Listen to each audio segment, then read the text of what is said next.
Hello दोस्तों, नमस्कार। मैं ओम प्रकाश वर्मा आपके अपने रेलवे कॉलोनी यूट्यूब चैनल पर हार्दिक अभिनंदन करता हूं। तो दोस्तों, आज के इस नए वीडियो में हम बात कर रहे हैं एनपीएस वर्सेज यूपीएस की। दोस्तों, केंद्र सरकार पहले ही ऐलान कर चुकी है कि हम यूपीएस को 1 अप्रैल 2025 से लागू कर देंगे और कर्मचारियों को जो है तारीख दे चुकी है कि आप 30 जून 2025 तक एनपीएस से यूपीएस में आ सकते हो। अगर आप 30 जून 2025 तक एनपीएस से यूपीएस में नहीं आते हो तो आपको एनपीएस में ही माना जाएगा और आपको एनपीएस के ही फायदे दिए जाएंगे। तो यहाँ पे सरकार को जो है कर्मचारी झटका देते नजर आ रहे हैं। मोदी जी का मिशन पूरी तरह से फेल होता नजर आ रहा है, क्योंकि कर्मचारी बड़ी संख्या में यहाँ पे एनपीएस को ही चूज कर रहे हैं, यूपीएस को यहाँ पे इग्नोर कर रहे हैं।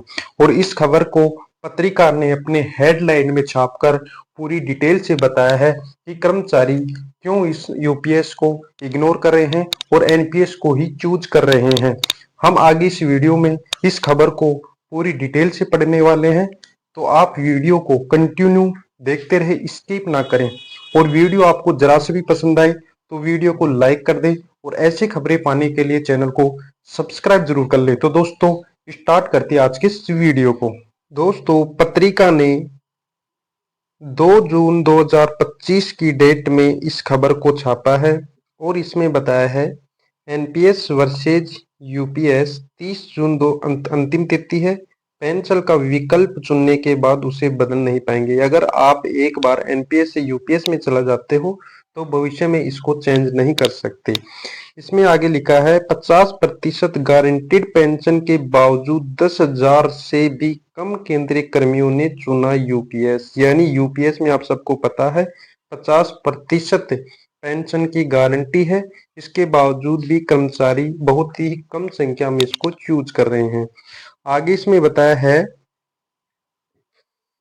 कि देश में अधिक से अधिक सरकारी केंद्रीय कर्मचारी रिटायरमेंट पर 50% गारंटीड पेंशन देने वाली यूनिफाइड पेंशन स्कीम यूपीएस में स्विच कर रहे हैं। इसके लिए केंद्र सरकार जागरूकता अभियान तेजी करने की तैयारी में है। 1 अप्रैल 2025 को यूपीएस लागू होने के बाद से अब तक इसे सरकारी कर्मचारियों की ओर से ठंडा रेस्पॉन्स मिला है। सभी मंत्रालय और सरकारी विभागों में यूपीएस के फायदे और स्विच करने की प्रक्रिया के बारे में जानकारी देने के लिए पावर पॉइंट प्रेजेंटेशन दिखाया जा रहा है। इसके साथ ही एनपीएस ट्रस्ट ने यूपीएस कैलकुलेटर भी जारी कर दिया है ताकि कर्मचारी मिलने वाली पेंशन खुद कैलकुलेट कर सके। इसके बावजूद अभी तक 10,000 से कम कर्मचारियों ने एनपीएस से स्विच कर यूपीएस को अपनाया है, जबकि देश में 27 लाख से अधिक केंद्रीय कर्मचारी हैं। यूपीएस को चुनने की डेडलाइन 30 जून 2025 तक है। यानी जो मौजूदा रिटायर्ड कर्मचारी 30 जून तक यूपीएस नहीं चुनेंगे उन्हें नेशनल पेंशन स्कीम एनपीएस में ही माना जाएगा और वे फिर कभी यूपीएस नहीं चुन पाएंगे अगर सरकार इसका तिथि आगे नहीं बढ़ाती है। अगर आप 30 जून 2025 तक एनपीएस से यूपीएस में नहीं जाते हैं तो आप भविष्य में एनपीएस से यूपीएस में कभी नहीं जा सकते अगर सरकार इसकी डेट नहीं बढ़ाती है। हो सकता है सरकार इसकी डेट बढ़ा दे कर्मचारियों की संख्या को देखते हुए। फिर इसमें आगे बताया है कि किसे कितना भुगतान मिलेगा। इसमें फर्स्ट बताया गया है सुनिश्चित भुगतान। अगर कर्मचारी ने कम से कम 25 साल की सेवा पूरी की है और ऑलवेज स्वैच्छिक रिटायरमेंट या रूल 56 जय के तहत रिटायर हुआ हो तो उसे अंतिम 12 महीने की औसत मूल वेतन का 50% पेंशन मिलता है। ये तो आपको पता है, यूपीएस में औसत 12 महीने की बेसिक जो पेंशन होती है उसका 50% यहाँ पे मिलता है। और न्यूनतम दूसरा नंबर पे बताया गया है न्यूनतम गारंटीड भुगतान। और अगर कर्मचारी ने कम से कम 10 साल की सेवा की है तो उसे हर महीने कम से कम 10,000 रुपये भुगतान मिलेगा, लेकिन यह तभी लागू होगा जब ऊपर दिए गए फॉर्मूले से निकली रकम 10,000 रुपये से कम हो। अगर सेवा 10 साल से ज्यादा लेकिन 25 साल से कम है तो भुगतान अनुपातिक रूप से में किया जाएगा। फिर आगे इसमें बताया गया है कि कौन कर सकता है इसका नामांकन। मौजूदा कर्मचारी जो 1 अप्रैल 2025 तक एनपीएस तक आते हैं, नए भर्ती कर्मचारी जो 1 अप्रैल या उसके बाद केंद्रीय नौकरी में शामिल होंगे, रिटायर कर्मचारी या उनके आश्रित जो एनपीएस के तहत कवर थे और 31 मार्च 2025 तक या तो रिटायर हो चुके हैं या फिर स्वैच्छिक रिटायरमेंट ले चुके हैं। यूपीएस में क्या मिलेगा? सरकारी कर्मचारियों को रिटायरमेंट के समय अंतिम 12 महीने में औसत वैसे 50% मिलेगी, ये मैं आपको बता दिया, और न्यूनतम 10,000 इसमें पेंशन मिलेगी। आगे बताया इसमें स्वीकृत भुगतान।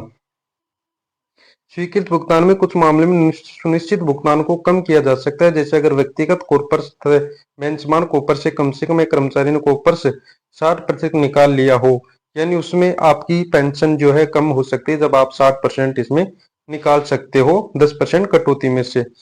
फिर इसमें आगे बताया है कि इसलिए कर्मचारी किस लिए हिचकिचा रहे हैं।